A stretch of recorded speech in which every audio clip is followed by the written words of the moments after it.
नमस्कार दोस्तों, आप देख रहे हैं जी के जॉब एग्जाम यूट्यूब चैनल। तो चलिए शुरू करते हैं आज का सेशन को। तो वीडियो को बगैर स्किप किए हुए पूरा देखिएगा, क्योंकि एक एक प्रश्न आपके एग्जाम के दृष्टिकोण से बहुत ही ज्यादा महत्वपूर्ण है और यहाँ से प्रश्न आपको अपने एग्जाम में देखने को जरूर मिलेंगे। तो पहला प्रश्न है, संविधान सभा का संवैधानिक सलाहकार कौन था? तो बात करें संविधान सभा के संवैधानिक सलाहकार का, तो डॉक्टर बी.एन. राव संविधान सभा के संवैधानिक सलाहकार थे और 1946 में भारतीय संविधान तैयार करने के लिए डॉक्टर बी.एन. राव को संविधान सभा के द्वारा संवैधानिक सलाहकार नियुक्त किए गए थे। बात करें नेक्स्ट प्रश्न का, तो 2 नंबर प्रश्न है, बिहार में परमान डॉल्फिन अभयारण्य किस जिला में है? जी हाँ, बिहार में परमान डॉल्फिन अभयारण्य निम्नलिखित में से कौन से जिला में स्थित है? तो अररिया जिला में स्थित है।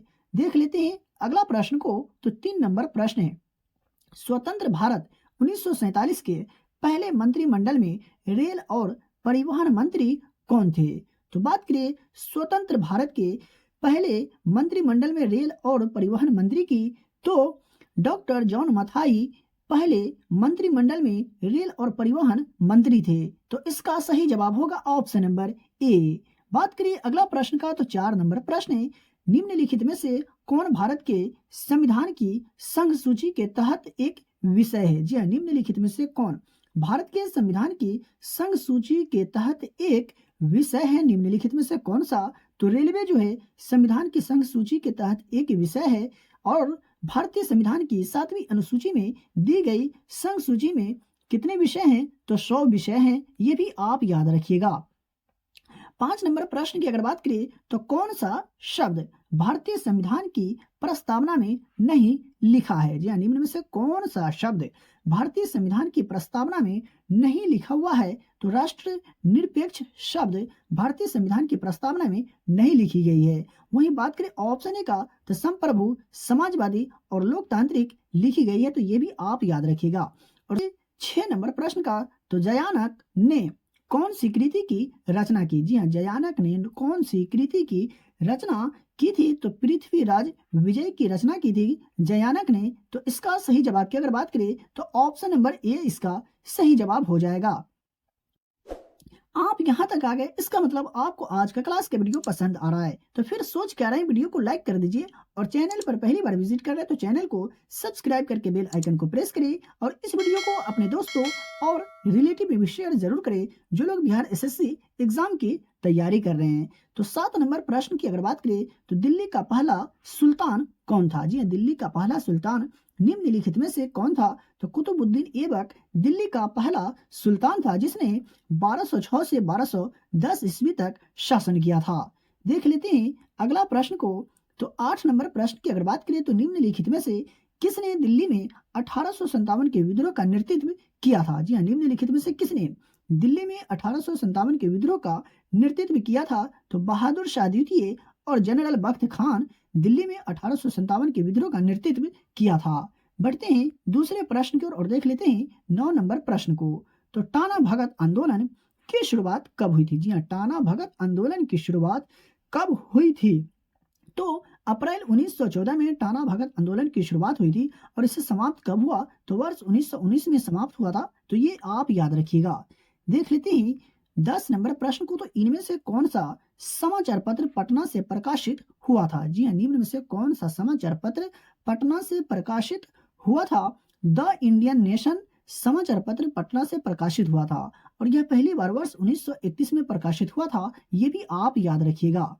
बात करें आज का 11 नंबर प्रश्न का, तो चिनाब नदी डैश से निकलती है? जी हाँ, चिनाब नदी निम्नलिखित में से किन से निकलती है? तो बारालाचा दर्रा से निकलती है चिनाब नदी और इसे चंद्रभागा नदी के नाम से भी जाना जाता है। ये आप याद रखते हुए चलिए।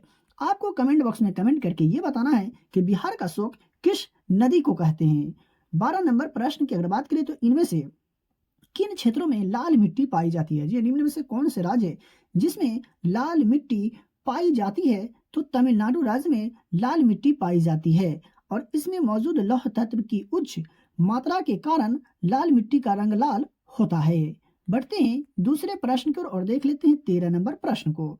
तो सागौन के जंगल भारत के निम्नलिखित में से किस राज्य में पाए जाते हैं? जी हाँ, सागौन के जंगल यानी वन भारत के निम्नलिखित में से कौन से राज्य में पाए जाते हैं? तो मध्य प्रदेश राज्य में पाए जाते हैं। तो ये आप याद रखिएगा। और मध्य प्रदेश को सोया प्रदेश के नाम से भी जाना जाता है। बढ़ते हैं दूसरे प्रश्न की ओर और देख लेते हैं आज का 14 नंबर प्रश्न को। तो सलीम अली राष्ट्रीय उद्यान भारत में कहाँ स्थित है? जी हाँ, सलीम अली राष्ट्रीय उद्यान यानी नेशनल पार्क कहाँ स्थित है? तो श्रीनगर में है सलीम अली राष्ट्रीय उद्यान, यानी जम्मू कश्मीर के जिला है श्रीनगर, वहीं स्थित है सलीम अली राष्ट्रीय उद्यान, जिसे सिटी फॉरेस्ट नेशनल पार्क के नाम से भी जाना जाता है।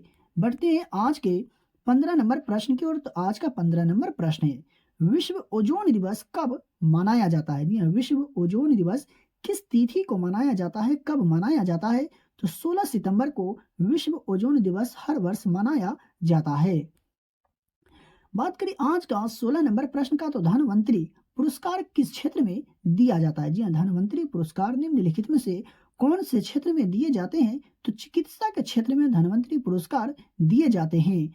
बात करिए आज का अगला प्रश्न का, तो 17 नंबर प्रश्न है, सीजर कप किस खेल से संबंधित है? जी हाँ, सीजर कप का जो संबंध है निम्नलिखित में से कौन सा खेल से है? तो फुटबॉल खेल से सीजर कप का संबंध है। तो इसका सही जवाब की अगर बात करें तो ऑप्शन ए इसका सही जवाब हो जाएगा। 18 नंबर प्रश्न की अगर बात करें तो कंप्यूटिंग के क्षेत्र में ENIAC का पूरा नाम क्या है? जी हाँ, कंप्यूटिंग के क्षेत्र में ENIAC का फुल फॉर्म क्या होते हैं, ये आपसे पूछा जा रहा है। तो electronic numerical integrator and computer होते हैं ENIAC का फुल फॉर्म। तो इसका सही जवाब हो जाएगा ऑप्शन नंबर ए। बढ़ते हैं आज के 19 नंबर प्रश्न की ओर। तो आल्हा गायन डैश के कुछ हिस्सों में लोकगीतों की एक प्रमुख शैली है। कहने का मतलब ये हुआ कि आल्हा गायन निम्नलिखित में से कौन से राज्य के कुछ हिस्सों में लोकगीतों की एक प्रमुख शैली है? तो उत्तर प्रदेश के कुछ हिस्सों में लोकगीतों की एक प्रमुख शैली है आल्हा गायन। तो इसका सही जवाब हो जाएगा ऑप्शन नंबर सी। 20 नंबर प्रश्न की अगर बात करें तो साहित्य प्रवेश डैश से संबंधित है। जी हाँ, साहित्य प्रवेश का जो संबंध है निम्नलिखित में से कौन सा वाद्य यंत्र से है? तो सितार से है साहित्य प्रवेश का संबंध है। बढ़ते हैं दूसरे प्रश्न की ओर देख लेते हैं आज का 21 नंबर प्रश्न को। तो यहाँ से आपको साइंस के प्रश्न अब मिलेंगे, तो आप वीडियो को बगैर स्किप किए हुए पूरा देखिएगा। एक एक प्रश्न आपके एग्जाम के दृष्टिकोण से बहुत ही ज्यादा महत्वपूर्ण है। निम्नलिखित में से कौन सा रेशेदार फसल का उदाहरण है? जी हाँ, निम्न में से कौन सा रेशेदार फसल का उदाहरण है, ये आपसे पूछा जा रहा है। तो हेम्प यानी भांग जो है रेशेदार फसल का उदाहरण है। तो इसका सही जवाब हो जाएगा ऑप्शन नंबर बी। 22 नंबर प्रश्न की अगर बात करें तो भाभा परमाणु अनुसंधान केंद्र जो है कहाँ स्थित है? जी हाँ, भाभा परमाणु अनुसंधान केंद्र निम्नलिखित में से कहाँ स्थित है? तो मुंबई में है भाभा परमाणु अनुसंधान केंद्र। तो इसका सही जवाब होगा ऑप्शन नंबर सी।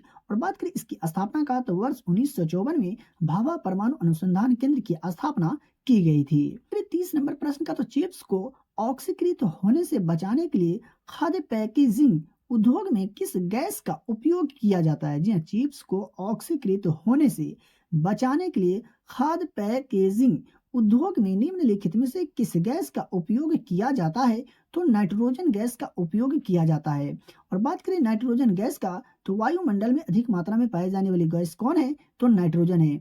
और कितना प्रतिशत? तो 78.08% ये वायुमंडल में पाए जाते हैं। ये भी आप याद रखिएगा क्योंकि एग्जाम में प्रश्न पूछे जाते हैं। बात करिए आज का 24 नंबर प्रश्न का, तो इक्थियोलॉजी किससे संबंधित है? इक्थियोलॉजी के अंतर्गत किसका अध्ययन किया जाता है? इस तरह से भी आपसे प्रश्न पूछा जा सकता है। तो मछलियों के अध्ययन से संबंधित है इक्थियोलॉजी। देख लेते हैं 25 नंबर प्रश्न को। तो निम्नलिखित में से कौन बहुकोशिकीय जीव नहीं है? जी हाँ, निम्न में से कौन बहुकोशिकीय जीव नहीं है, ये आपको पहचान करके बताना है। देखिए ऑप्शन में से 3 तो है बहुकोशिकीय जीव, लेकिन एक बहुकोशिकीय जीव नहीं है। तो अगर आपने चुना है ऑप्शन नंबर ए तो बिल्कुल सही जवाब है। अमीबा जो है बहुकोशिकीय जीव नहीं है, बल्कि एक कोशिकीय जीव है जो अपने आकार को बदलने की क्षमता रखता है। कौन? अमीबा। बात करिए आज का अगला प्रश्न का, तो 26 नंबर प्रश्न है अनुकंपी तंत्रिका तंत्र उत्प्रेरित करता है? जी हाँ, अनुकंपी तंत्रिका तंत्र निम्नलिखित में से किसे उत्प्रेरित करता है? ये आपसे पूछा जा रहा है। तो हृदय गति को अनुकंपी तंत्रिका तंत्र उत्प्रेरित करता है। तो इसका सही जवाब होगा ऑप्शन नंबर बी। 27 नंबर प्रश्न की अगर बात करें तो निम्न में से कौन एक अकार्बनिक यौगिक है? जी हाँ, निम्न में से कौन एक अकार्बनिक यौगिक है?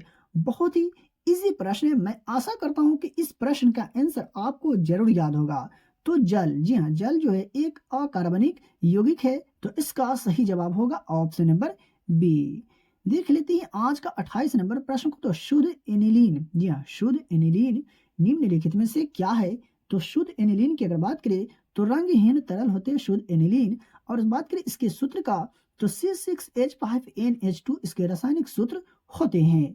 देख लेते हैं 29 नंबर प्रश्न को। तो रंगीन फोटोग्राफी की खोज किसने की? जी हाँ, रंगीन फोटोग्राफी की खोज निम्नलिखित में से किसने की थी? तो जेम्स क्लर्क मैक्सवेल ने रंगीन फोटोग्राफी की खोज किए थे। तो इसका सही जवाब की अगर बात करें तो ऑप्शन डी इसका सही उत्तर हो जाएगा। 30 नंबर प्रश्न की अगर बात करें तो एसी को डीसी में बदलने की प्रक्रिया डैश है? जी हाँ, एसी को डीसी में बदलने की प्रक्रिया क्या कहलाती है? तो डिस्टकरण कहलाती है एसी को डीसी में बदलने की प्रक्रिया। तो इसका सही जवाब हो जाएगा ऑप्शन नंबर सी। तो मेरे प्यारे साथियों, अगर आपको आज का क्लास का वीडियो पसंद आया हो तो वीडियो को लाइक करिए और चैनल पर पहली बार विजिट कर रहे हैं तो चैनल को सब्सक्राइब करके बेल आइकन को प्रेस करिए और इस वीडियो को अपने दोस्तों और रिलेटिव में भी शेयर जरूर करें। तो चलिए मिलते फिर से एक नए वीडियो में।